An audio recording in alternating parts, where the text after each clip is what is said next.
Welcome to SOULutions, when men come out of the shadows to testify, giving tips in manhood, honor the codes of integrity, and give out real solutions for soul survival. Today, we have on the show a man who understands the power in family name, a goal-setting man, a tactician in the fields of his work and health and everyday life, a man who lives his passion, a man who believes in the power of a healthy mind, a dedicated man, a true healer in our generation. Ladies and gentlemen, please welcome Mr. Public Health, Mr. Biodefense, Mr. ER himself, U.S. war veteran, Dr. Daniel Olu B. Fagbuyi, also known as Dr. Dan. Thank you. How you doing, sir? I'm spectacular, man. Spectacular. Living the dream. Spectacular is a great word. Are you ready to drop these gems and answer these questions today? Of course. The question is the audience ready to have their helmet so the gems don't hit them on their head? Oh, I hear you. Yeah. Here we go. What person did you meet or see that gave you the drive towards the man you are today? Who or what defined you? Deep question. So definitely my parents, my mom, and my dad, but more so my mom. She takes a lot of that credit just because she's just always been a go-getter.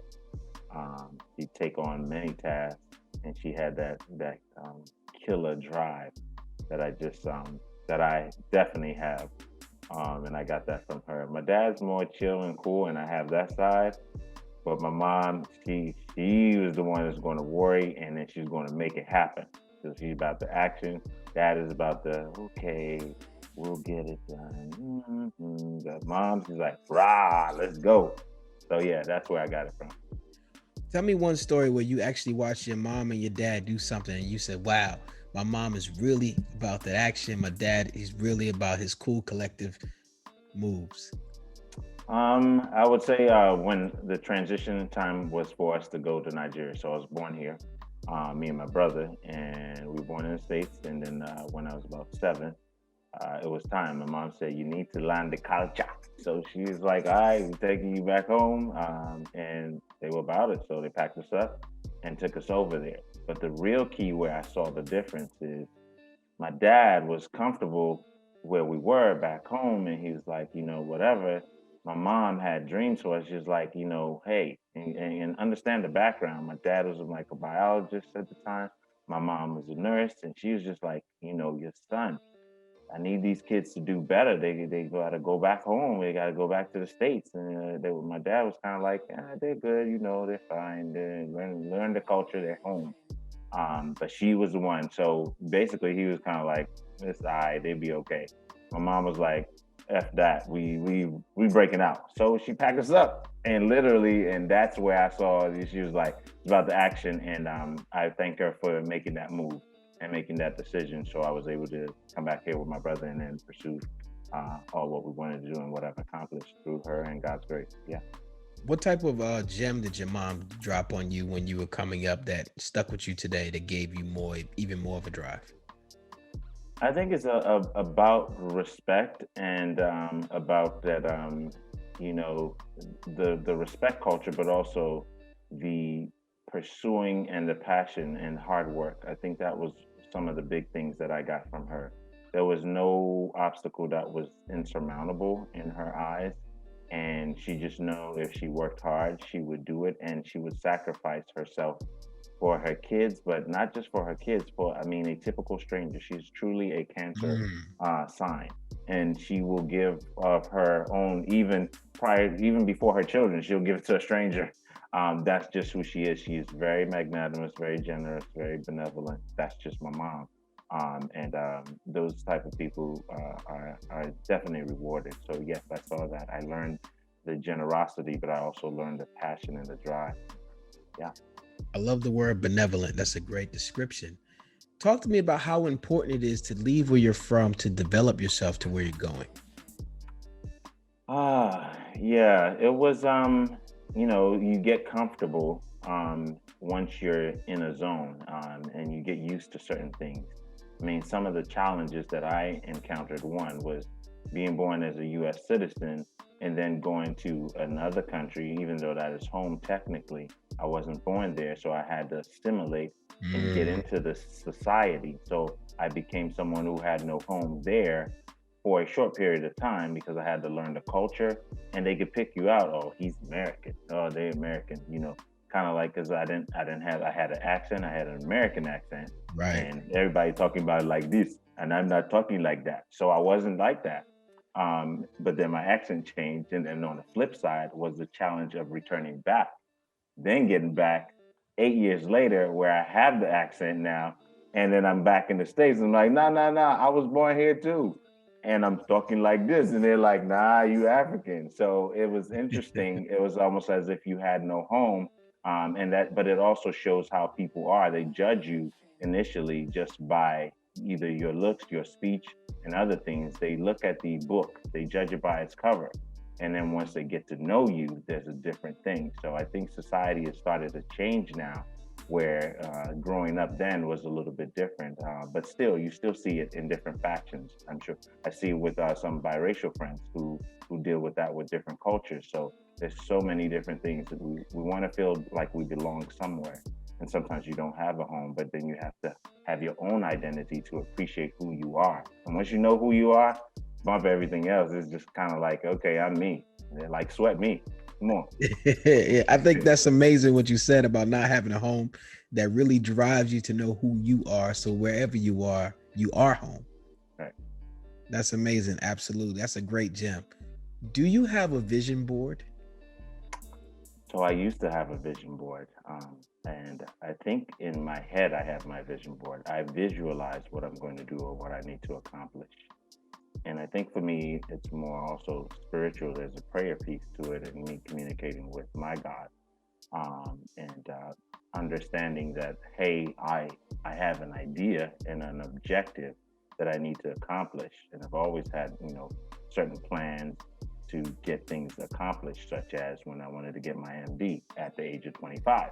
I got it, and I rewarded myself for that. I was like, all right, so I'm untouchable in a sense, but sometimes we get sized up in our accomplishment, but we have to still, see further. I'm not done, and it's the constant quest and the constant goal of reinventing yourself and redeveloping yourself. And then the question is, what value do you add for others? Who are you impacting? How do you feel as a human? So my joy is to be able to elevate people and know that people are actually feeling better. They're doing their best. They're giving their best and accomplishing what they are. So people find that in me. I don't know. It's just one of those things. Hey, how'd you do this? What do you think about this? And then I tell them, and then they do it. They're like, thanks for that word that you told me about this and that. So those are just some of the things that I don't have a vision board, but maybe it's in my head because I do visualize. Like I'm very visual. I got to see it. I got to feel it, believe it, and then I visualize it and it manifests, and then I say it also. So I think that's a big piece.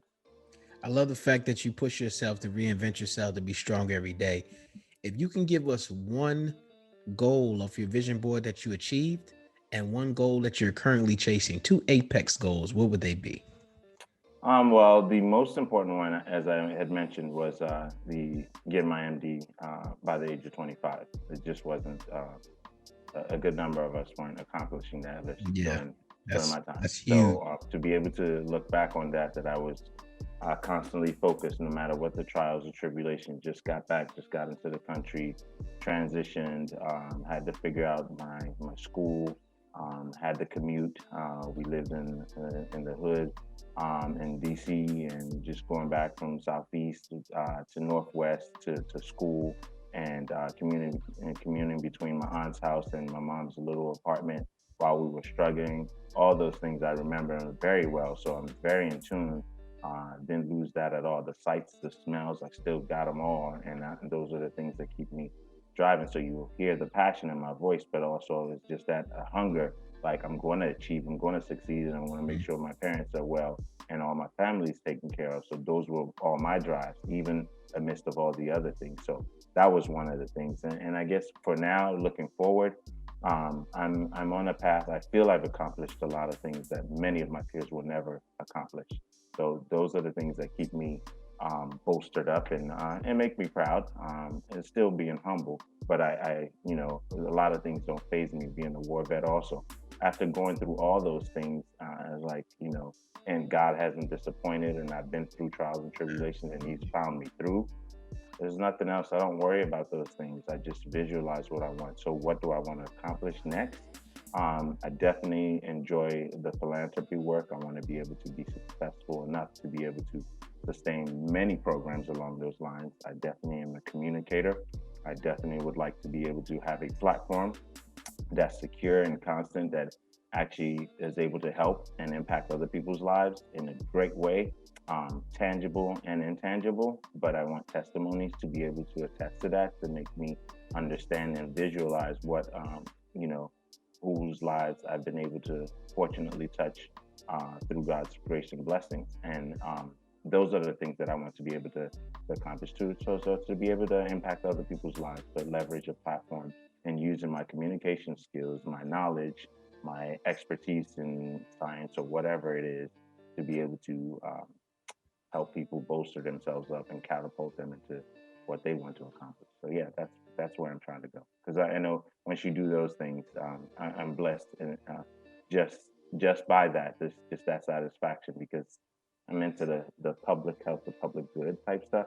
And it may sound foo-foo, but that's the stuff that's been my life work. I've been a public servant. But I get joy from that, and inevitably, the universe does bless you that way too.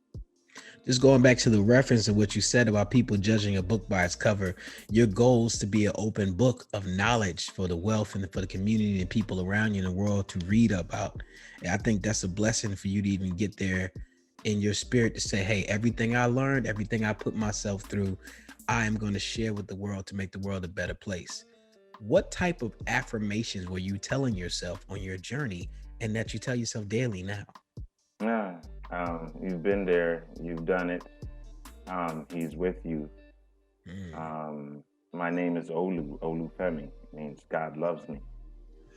My name is Daniel. It means God is my judge. So what else do I have to worry about? Literally. And that's how I feel. It might be some cocky shit, but that's how I feel about it.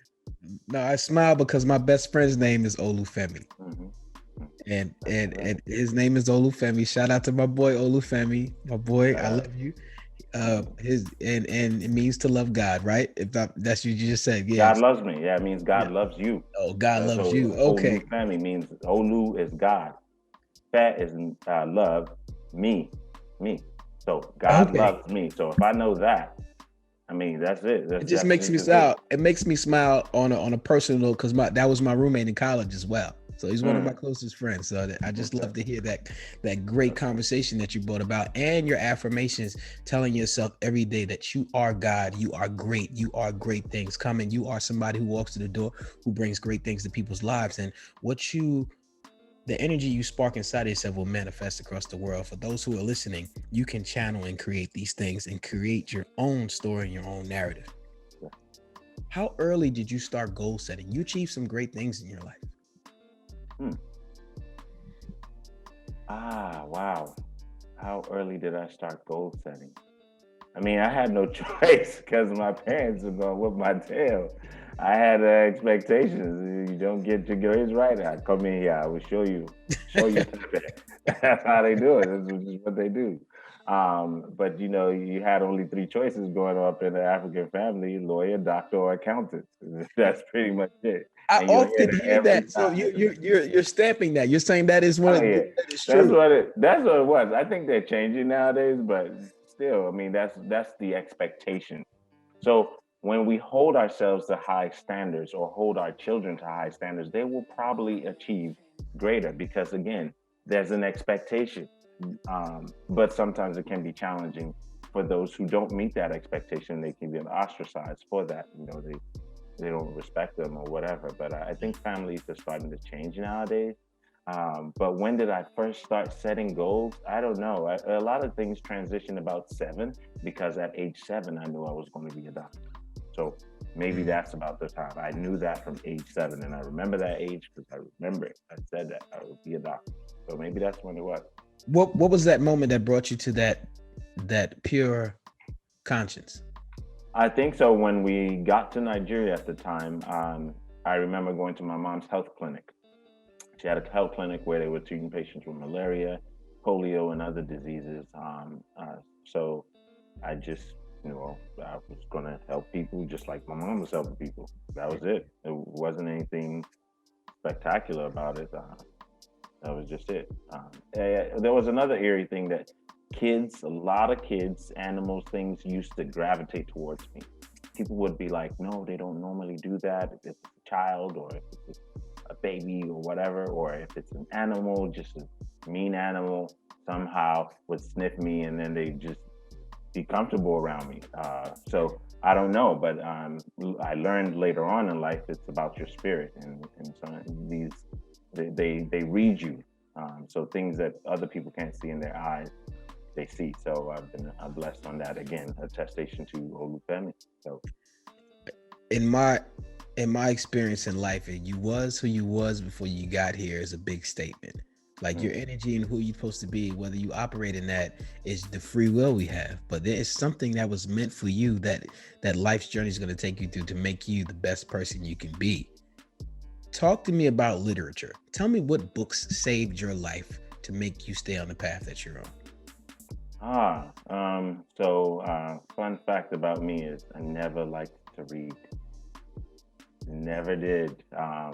Because it was one of the things my daddy forced me to read. He'd be like, go take a book and read the book. I'd be like, I did all my homework and did all my assignment. I don't really read nothing. I just, want to watch something. I want to play, because I was studying so much. And he made me not like reading. But interestingly, I had to read for my assignments and my homeworks and things like that. I loved the documentaries. I would watch anything that had a documentary in its series because I was probably more visual and The way you autistic, learned. kind of Yeah. I can hear auditory. So I learn and I see, and I was like, oh, wow, that's fascinating. But to read it, I just wasn't about the reading. But there are some books that I read. I mean, definitely learning about scripture was helpful for me in my life and impactful. There's certain books that again, once going into medicine, the Mhm. house of God was very important for me, just to know the doctorisms and what to expect when I go into this field that I've been so psyched up to be a part of. What other books? I think Things Fall Apart was a big book, but that was also an assignment, so that was interesting to read, by Chinua Achebe, Nigerian author. But it just talks about life and importance of certain things as we grow up and tribulation. So I learned a lot from there. I loved big words. I like to learn big words, so I would read those words, and my dad would be like, I'd be like, "What word is this, Dad?" He knew the answer to. He was very smart with English and math, but he would push me to go get a dictionary and be like, why don't you just tell me the answer, dude? But nah, he's like, go read it. And that's how I remember this stuff. So I did that with my kids too. And they're Oh like, man. Dad, I'm like, my dad passed it on. I'm passing it on to you. It's an African tradition. There you go. There is so many similarities of our childhood. I too do not like to read, but I do a lot of research and I do a lot of work, but I just don't sit down and read. So when I asked you what book helped you, if you had a book in mind, that means that book really must have been good for you to sit down and read it. That's how I feel about some of the books I have read over the years. You spoke about your father giving you assignments to read. A friend to the show named Kevin Cohen, he said he did well in school so he can have the summertime off. And you know what his reward from his mother was? You have to learn the Constitution. Oh my.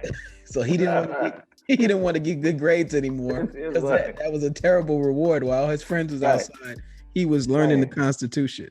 Oh my, oh my. But it may add value for him later. but to this day, he's one of the strongest vocabulary people that I know. She made him There you go. stronger, even though he didn't like it at the moment. Right. It Sometimes we made him don't see it. stronger. Sometimes we don't see it. So here you are, you're 25 years old, you're accomplishing these goals, you're moving, you got your study habits down, you're making the family proud, you're moving in the right direction to be the man that you wanted to be since you were 7 years old. I ask you this question: what did you sacrifice? Oh man. So I did sacrifice a lot of things. One of the things I remember is we were I was I think a senior college or sometime maybe dating myself, and I don't like doing that because I'm still 25 in my head. So, but yeah, I remember they used to have fun in Atlanta. They would go to this thing called Freaknik, and I never would, I just wanted to know what it was about, just curiosity, but I never got to go. And there were other many social gatherings and things that I didn't get to go. But so those are some of the things I missed, just wanted to know about or experience.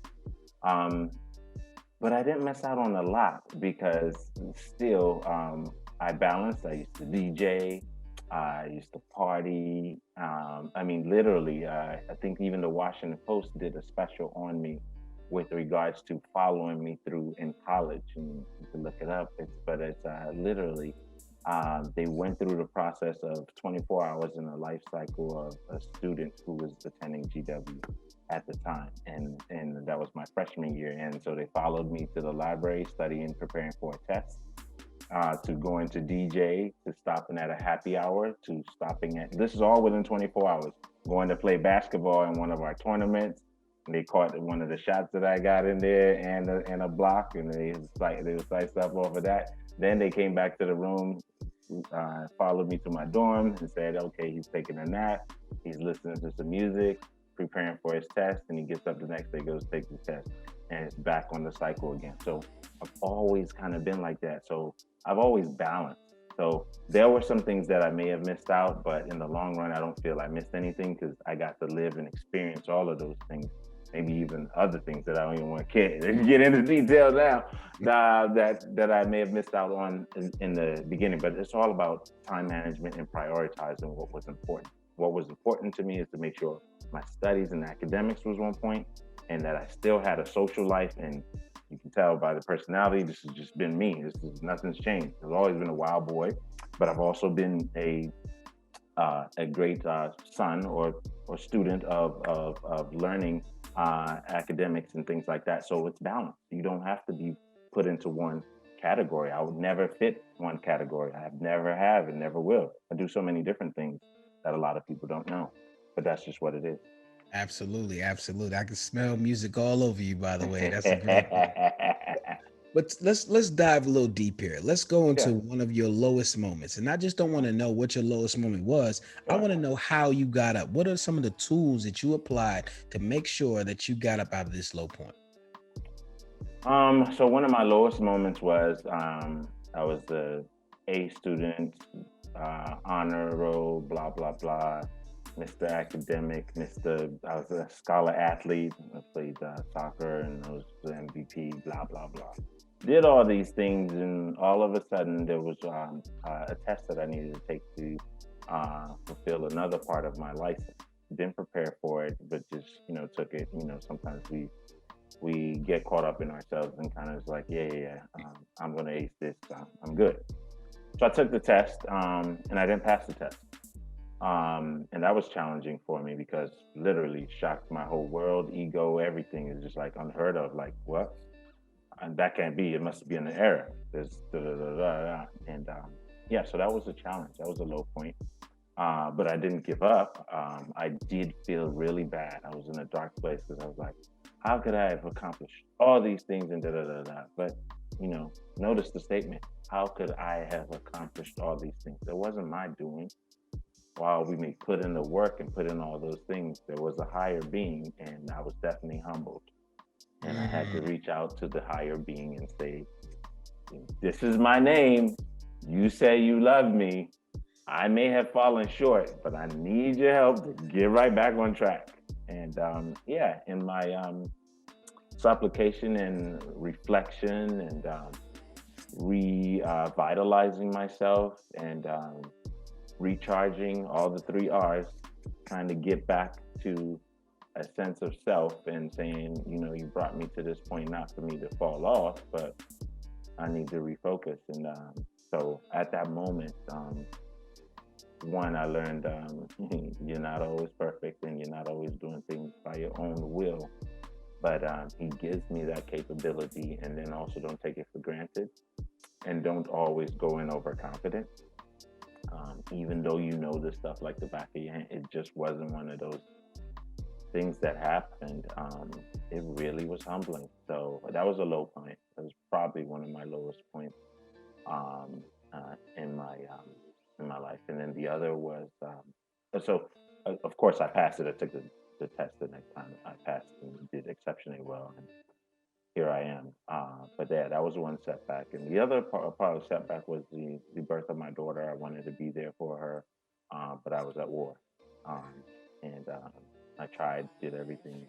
We finished our mission, but I wasn't given the opportunity to get back to see her birth. But she's my precious gem. She knows Daddy loves her. I listen, I appreciate you sharing all of that. Before we even move on, I want to stay right there for a second.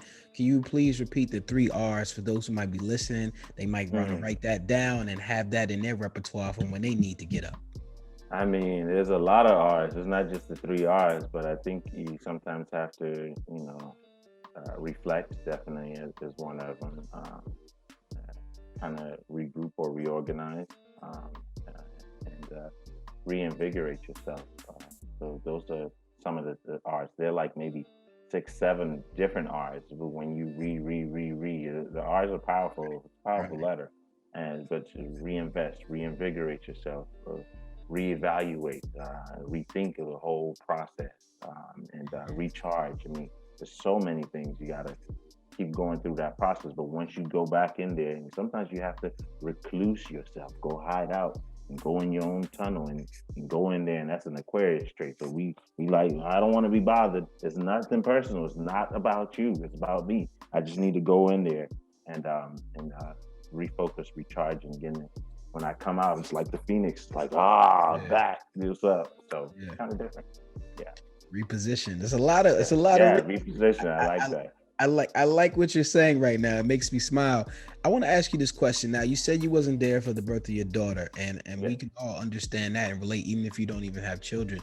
I think one of the biggest things that men have to figure out, and sometimes we have to figure out alone, is how do we balance our passionate career with our family time? Have you been able to give any configuration to that, to understand some gems for us today, to give us some answers? Or how do we balance this thing that we chase as men? Because our work seems to come first. Our passion biblically is also supposed to be first. So how do you balance that? Look, I'm not the perfect one for that. It's a deep question. Hence, part of the reason why I'm, not married at the time. Currently, I think sometimes we invest some of our time away from the main unit, the subunit we're supposed to nourish and nurture. It comes with a price. So it's a great question, and it's caused for me to reflect. While still being there for my kids and family at the time, it's still, there were definitely nights where the hospital or being at war or doing whatever it is to make sure they were secure was top priority. Whereas that QT time, that quality time, was it was shaved off. It was like, all right, well, we got to make the dollars to make sure all these things are in place, but we got to go get it. Yeah. And how do you balance? It's a struggle for the Black man. The struggle in a society where you got to work twice as harder to be able to meet up to to be accepted or appreciated as what would be 1x. So you got to do 2 to 3, maybe even 5x to work just to be considered equivalent to a 1x of your other counterpart, in this case, the Caucasian man. So that's just a fact that I've faced all along. So yeah, that's why we hustle. And yes, it has impacted the Black family and even my family. And I own that. I had that discussion with my kids all the time. It's interesting, like when you out there doing what you're doing, you're like, I'm doing this for us. And they're looking at it like, well, you spending all your time with these people and you're doing it for them. But it's this, I challenge all parents and all kids to interview each other so they can understand the nuances and the pedantic details of life that we go through just to provide for people we love. And those people who are affected by it on the tail end, I challenge your kids to interview you when they get old enough to like sit down with you and actually ask you the tough questions so they can understand what this adult life is really about, what this legacy is really about, what this lineage is really about. I applaud your efforts, and as a man, I'm starting to understand we just have to take that hit, because at the end of the day, we have to become patriarchs of this generation. And since we had so much taken from us in previous generations, so much distractions, so much things systematically placed, if we're moving up in the right system, then we have to take the patriotic hit just to make sure the family's legacy and lineage continues to go forward. Let's get into some fun questions here. What have you procrastinated on and why? So I've procrastinated on a couple of books. I actually have the titles and everything kind of moved. I just haven't published them. The timing will be right. It will happen soon. But yes, so a book, actually 3 books. Yeah, so that's one. Other things that I've procrastinated on, a couple of business opportunities, and I'm very entrepreneur. I'm not the typical doc, definitely. Yeah, lots of ideas, lots and lots of ideas. I just haven't acted on them. So you saying you've written 3 books already, just not out, just haven't written? Yeah, I have. So I have 1 fully written. I have 2 that I know need to be written, that I have the titles and have written maybe some pieces of like kind of like an outline, basically. Yeah, just not move forward. I know you absolutely will be able to get those done because you're goal oriented. I can't wait to see what the books are about, and I know you're gonna make it happen. But I want to talk to you about something I love talking to my male guest about, period, across the board. This is the question I love to invoke some information out of you. It's fun for me. I don't know how fun it is going to be for you. Go ahead. You already got the other stuff. I wasn't going to share all that, but I mean, it's what I'm passionate about. Did you ever get a sex talk? Who or what gave you sex education? Oh, Lord. Good question. My parents gave it to me in the African way. My dad, he hit me up with this. Are you having any relation? Like, relations? What's that mean? Relations? Relations. I'm like, I don't know. What does relations mean? And I literally didn't know what relations mean. But I was listening, you just said sex. I'm like, relations equals sex? I didn't know that's what it meant. So that was always comical to me. But I had it with him. And my mom really did.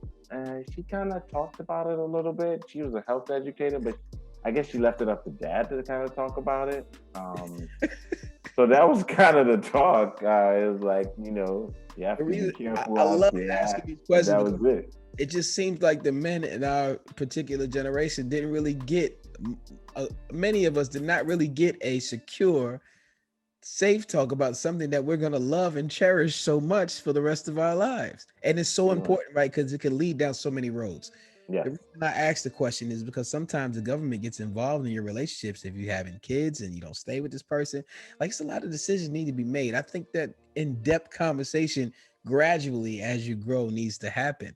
Like, you hear the strangest things coming from your counterparts who don't know anything about sex because they didn't get to talk either, but you guys try to figure it out together.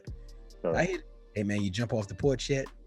I ain't heard that one either. Yeah, like just, hey man, you put your hot dog in that bun.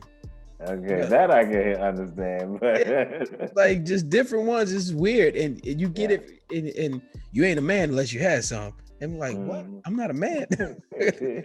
Look, I just want to encourage people to really have those conversations and really get into it and look at it as I think the first thing I heard Mr. Cam Wesley say, look at it as a term of respect. First thing you got to do is respect the ladies, right? You can teach respect first, and you can be an example of that. And then after that, you can gradually add things. So Cam West, shout out to you for that information. We appreciate that.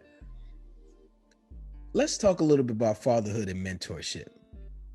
But I don't want to talk about how much you love your kids and you think they're beautiful. I want to talk about the times where I love my kids. I think they're beautiful. Yeah, look, I want to talk about the fact that you love your kids. They're beautiful. Yeah. But I don't like you right now. What kind of patience you got to have as a father? Talk to me about patience. Oh, patience. I mean, I go off when I need to. They know it. Hey, that military come out, the African come out, all of it, and they laugh at it.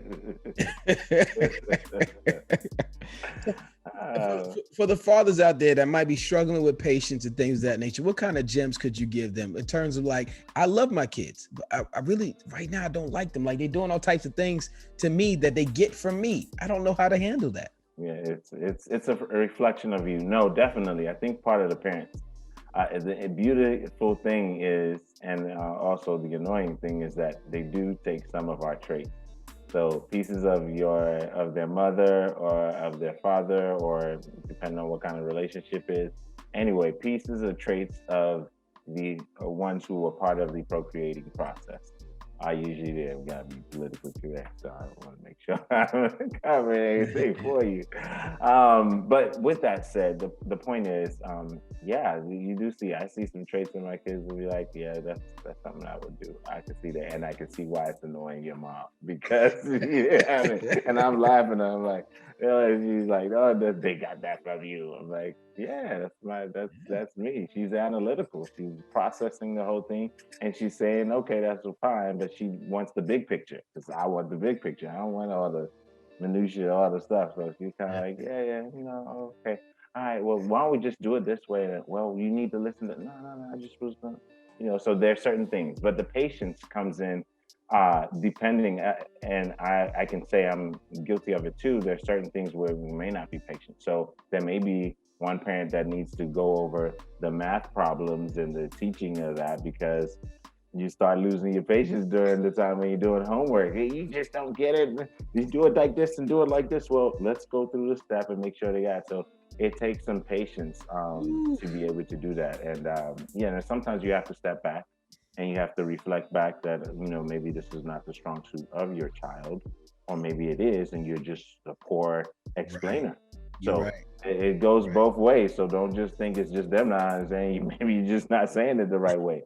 So try to tag team and maybe have someone else, your other partner, or maybe a tutor, to be able to assist with that. But yeah, it can be very challenging. And some of the things we don't like about ourselves, or that our counterparts don't like in us, they may see in the child, and we have to make sure we check that also, so we don't take it out on them just because they're exhibiting those traits. So that's the challenge. Yeah. That's great what you just said about, it could be you also. It can't just be them. I have a 3-year-old right now, so I'm not there yet. I'm be tutoring him for his homework, but I have to really get ready because Yeah. you don't see that? Come on, man. I gotta be able to control Yeah. myself and get that Yeah. together. So I ask these questions to make sure I'm getting gems as well for those who are listening. Absolutely. Should there be a basic training program amongst men, a level of education given out, like skill traits outside of the church, outside of the school system, a tribal effect in your neighborhood, Mm. your next door neighbor? We're all teaching financial literacy, communication, how to change a tie, how to change a tire, gardening, general wealth building, stock related real estate, talking to the elderly with intent. Do you think we can ever cultivate ourselves within our regions of our own tribes and neighborhoods and build each other up? So we're saying our kids have financial literacy when they're walking out the door to high school. I think that is definitely interesting. I think it's necessary, especially in our community where, they may be just a single parent family home. And by and large, given what's been going on with society, that we actually have maybe a mother in the house or a grandparent actually who's taking care of the child. And if it's a male, um, it can be very challenging, especially for the black male. Um, to be able to grow up in society without knowing how to, tie a tie. The skills that normally a dad in that role would have been, you know, teaching. And this is not sexist. This is just calling it what it is. In our society, there's certain male roles that the father or fatherly duties that they pass on to their son. And in different dynamics, it may be different, but for all purposes, I'm going to speak about me, and this is for informational purposes. That way, no one gets offended. But with that said, I think there is a big role for it. I think it helps. Those are all things that, how you talk to the elderly, how you respect your elders, how you tie a tie, how you change a tire. And that's even for male and female. My daughter was having that discussion with her the other day. It's like, okay, yeah, you should know how to change a tire and things like that. And I have to make sure I show you that. But there's certain things that we should pass on, and that maybe there is something, maybe that a group, you could lead it. Or some people who are looking at that. I think that's very interesting and necessary. So yes, to answer your question in the short is, yeah, I think there's a role for that, and hopefully it helps some men become better men when they become fathers. Just to stay right there in that focal point where you talked about impoverished neighborhoods, one of the reasons I came up with it, because I think even some adults would love to learn that information and then apply it, because I believe once adults start doing things, kids do them as well. But our society kind of tell us it's the other way around, that we should get to the kids and let the adults will catch on. I don't think so. I think in certain moments, I believe that if an adult is having fun doing stock, if adult is having fun having financial literacy and balancing the checkbooks and talking to your children with intent, saying we cannot get this because we currently are working towards this goal to get this. Not that we're broke. We're not using the word broke. We're not using the word we don't have, but we're currently working towards this. It just changes the intent, and it changes the dialect of what we talk about goal setting financially as well. And No, I totally agree. I totally agree. And I was going over that with my kids. They know what the ticker symbol is, what it means, and with the stocks and all those things. So I totally agree with you. And financial freedom is important, but it's more than that. It's just the intangibles, the things we don't see. So, and there has been a gap in that education. So I do believe the adult members also, who may not have that skill set, may seek it out and may need it just to catch up, so they can actually pass it on to other generations of people who are coming up. So to the youth that are coming up, but also for them, for their betterment as they right. go along, because they might not have that skill and they're just avoiding it because they just don't know. And I think so that's value added on both ends. Great Absolutely. point. Yeah. I appreciate you answering that question. I want to do a poll on you now. Oh shit! Getting the real raw and direct guy. Okay. I want to know the top 3 things you want in a woman, and not just that. I want to know that because I want to see if you say one word that most people leave out, and I think should be in your at least top 10.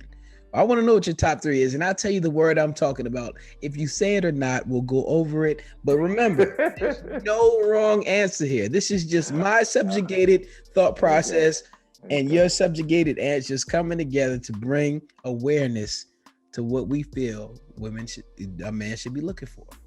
So 3 top things I should be looking for or that I'm looking for in a woman. 3 top things in your criteria. What do you like in a woman? My criteria, I mean, I have a crazy criteria. So there's all right, but it's all standard features that come with mine. So it's in the high end, luxury end, right? So there's standard features. Hey, listen, that's great. Some men want high end luxury features. So that's standard.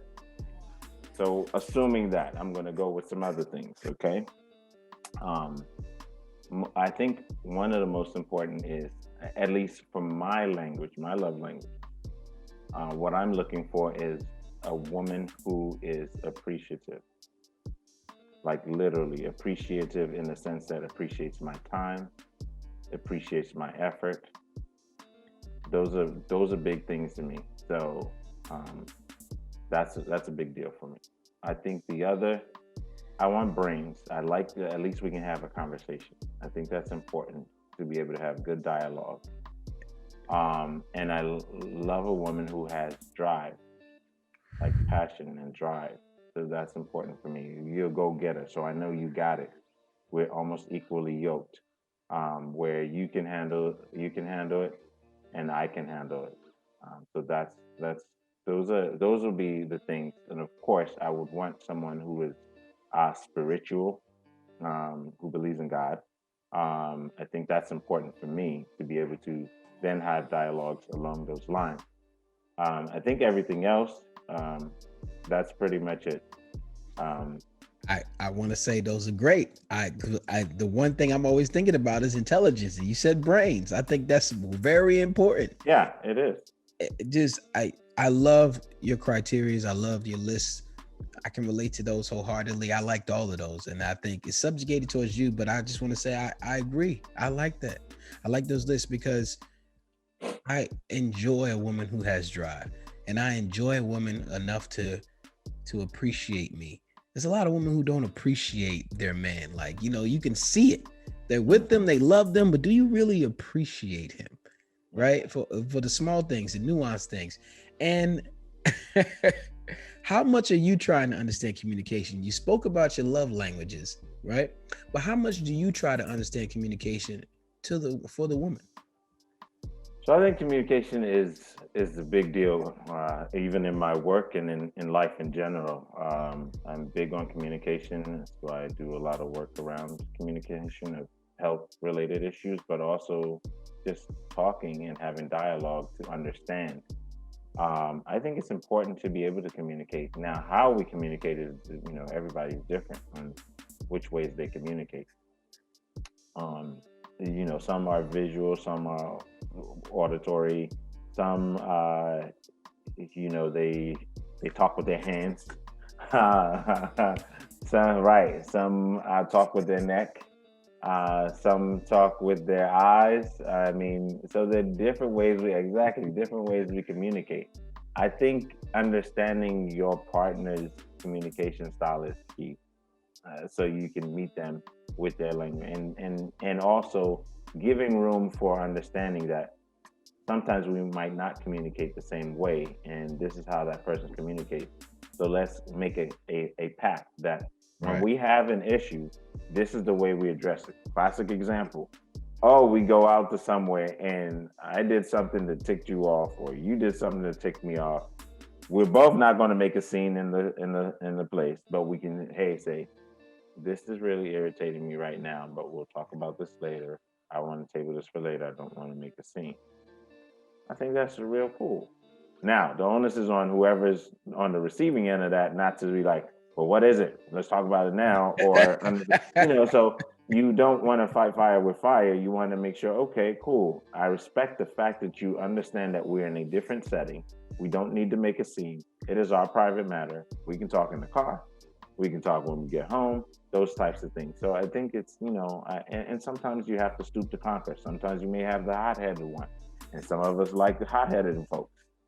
Some of us do. Some of us don't like hot-headed ones. So we won't go out with those type of people. But you got to know what your limitations and the strengths are in those relationships, and then figure out how to address those, and know the trigger points so you don't end up triggering something. And if you can't deal with that, then y'all probably shouldn't be together. So that's another thing. And you got to know when to walk away, when to say this isn't working. Toxic relationships are not good. I've been in some before, and others have been in some before, and I've heard about those things. It's not good when it's toxic. Absolutely, absolutely. And I appreciate your answers. Some relationships are toxic. Those are great analogies and great scenarios that you put. If you're listening right now, please apply what you're hearing from Dr. Dan. He is a doctor. Let me stop.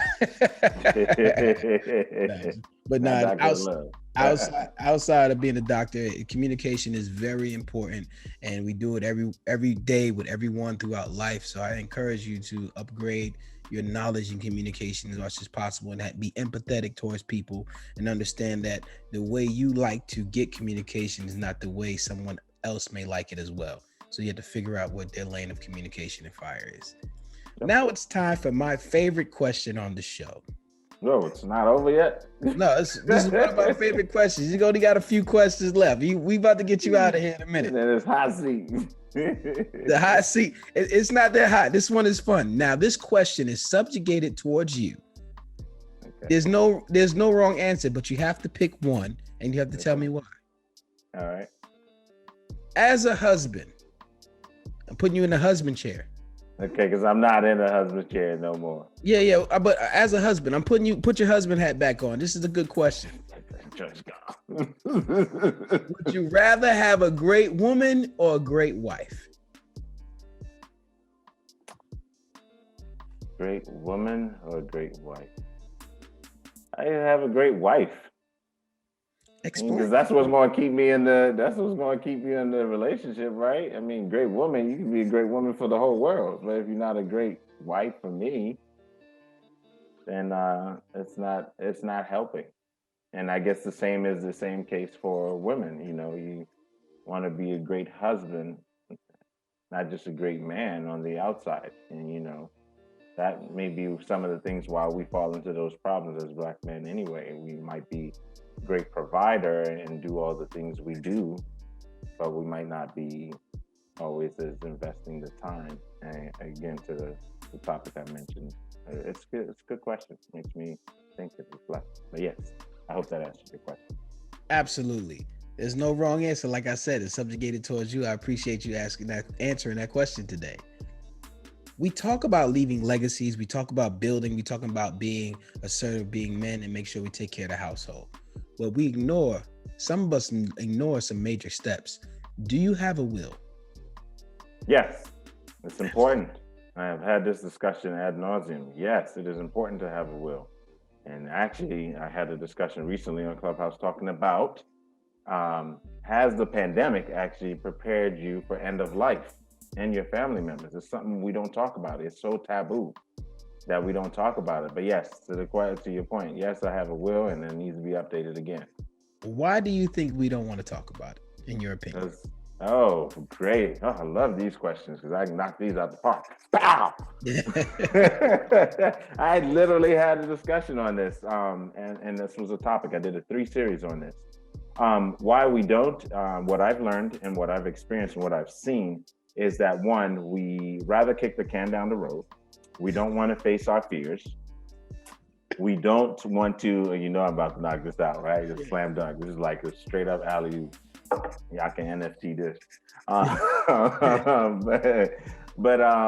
Yeah, it's that we fear as human our mortality. I like to say in Mortal Kombat, one of the games I used to love to play where it says foolish mortal.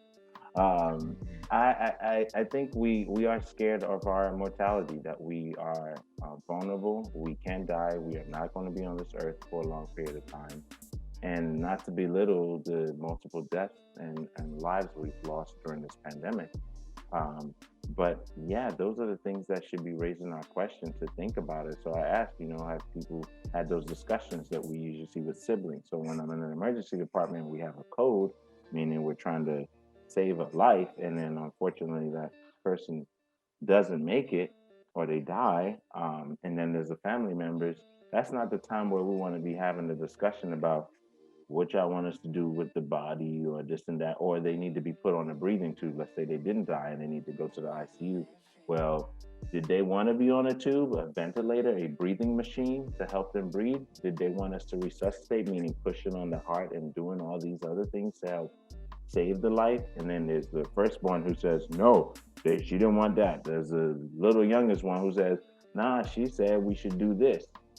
If there's no will, there's no communication. And we don't know what to do. The medical community is kind of stuck in between. So y'all need to work that out before these things happen. So it is important for a will. It is important to consider our mortality. And even it's also wealth preservation.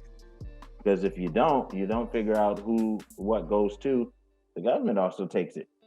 And so that's important for a legacy of wealth and estate planning and all those things for families and relatives.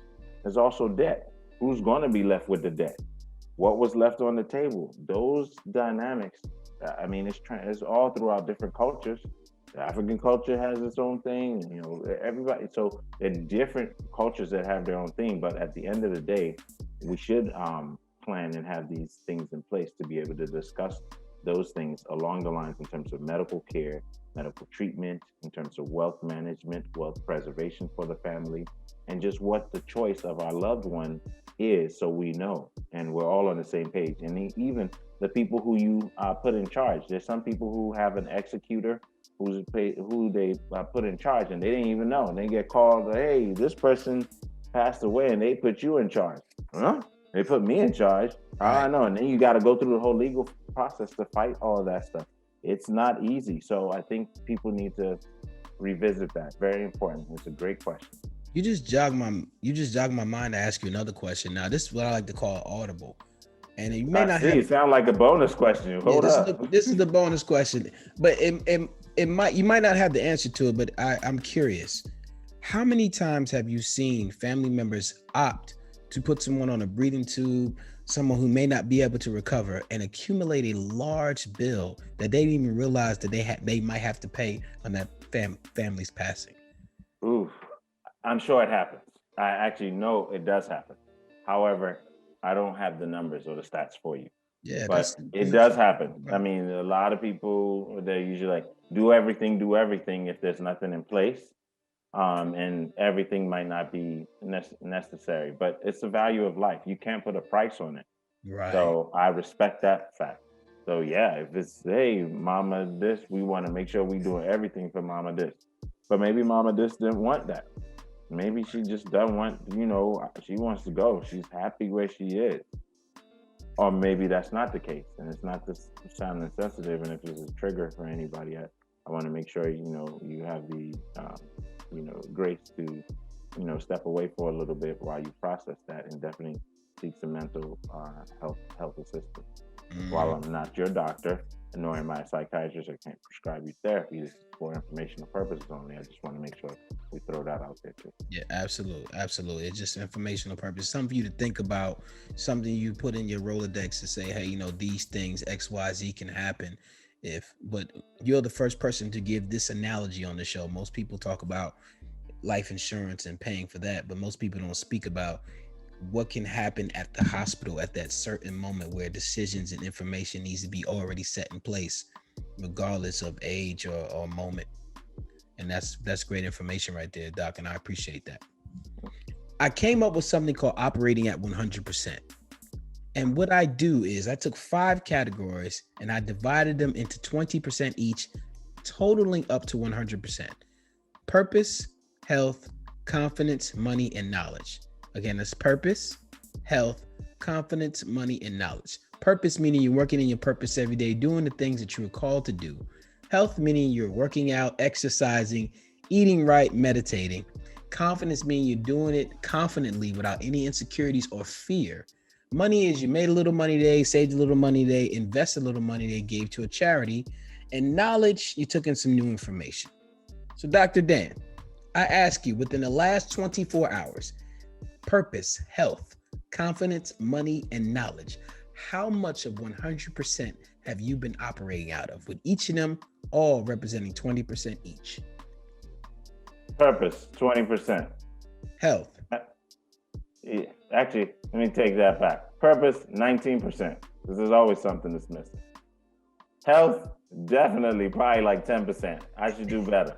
I ain't getting enough sleep, and I'm not eating as well as I should. And I'm not getting my workout schedule on. So Confidence. always on 20%. I'm good. Money. Invest, Money, save, charity. yes, I'm doing that. I'd say 18%. You can do better. Knowledge, new information. I would say I'm doing about 15%, and I take information in. I'm learning. Always keeping humble. So we have -10, -3, -1, and -5. Let's see. That's what's what? I can't, what, 80, Something 80%. I'm a B. I'm a 83, B. 83%. Yeah, I'm a I B. ballpark figure here. I appreciate that. Yeah, but I just, hey, 83% is good. You're out there saving the world. I appreciate it so much. Thank you, sir. You are now part of the Silhouette Boys Club. It is people like you who move in the shadows to help people like me shine. Now, before you go, we love to get referrals for the show. Is there any man out there you would love to refer to the show to increase these conversations in manhood? Look, it's not interesting. I'm gonna flip it around on you. And you know this was probably coming, but there is a woman that you actually need to interview. And the reason being, while your project is focused on men, Exactly. her project is focused on Black men, and she gets it. So I think it will be an interesting conversation for you. So if there's somebody I would throw out there, that's one. I do have another person. He's a brother, and I will send his email to you or his name after I make sure that he's fine with it. But he leads the 13 men group, and it's a pretty much a group that actually addresses teens, young men, young Black men. And I think they're on LinkedIn, and they're doing some wonderful work. So I think he would be a great person to interview and to showcase what they're doing. Yep. Now, before you go, is there anything you'd like to tell our audience, or anything you want to tell the world? Maybe when your first book's coming out, or whatever you got going on today. I mean, just follow at Doc Dan MD on all of them channels. You'll see me on there, and we'll talk about it. Just make sure you educate yourself. We'll keep in touch. This is great. I appreciate what you're doing, brother. It made me reflect on myself, just even through this whole process. But people also get to see me as who I am. Oh yeah, he's human. And he can be an ass, but he's cool. So that's what it is. This is always me. Always gonna be open with y'all. So that's the beauty of it all. But at the heart, we want to help people. I appreciate you coming on the show, being so open and sharing your experiences. I believe every time I turn this microphone on and speak to another man, that the man I'm speaking to is saving another man's life who is just like him in the same situations, or inspiring to be like him in the same life situation. So I appreciate you opening up. For those of you who are listening to the show, you can reach me at SOULutionsForMen@gmail.com to be a guest on the show. Also at Sheen One on all platforms. Let's continue this conversation on Facebook, Twitter, Instagram, or Clubhouse. Before we go, we like to give a quote from Dr. Miles Monroe. True success is not measured by how much you have done or accomplished. It's not compared to what others have done or accomplished. True success is what you have done compared to what you could have done. In other words, living to the maximum is competing with yourself. It's living up to your own true standards and capabilities. Success is satisfying your own personal passion and purpose in pursuit of personal excellence. So, question of the day, question of your life: are you maximizing your life? Dr. Dan, thank you so much. This has been Solutions for Men. Everyone out there, peace and blessings.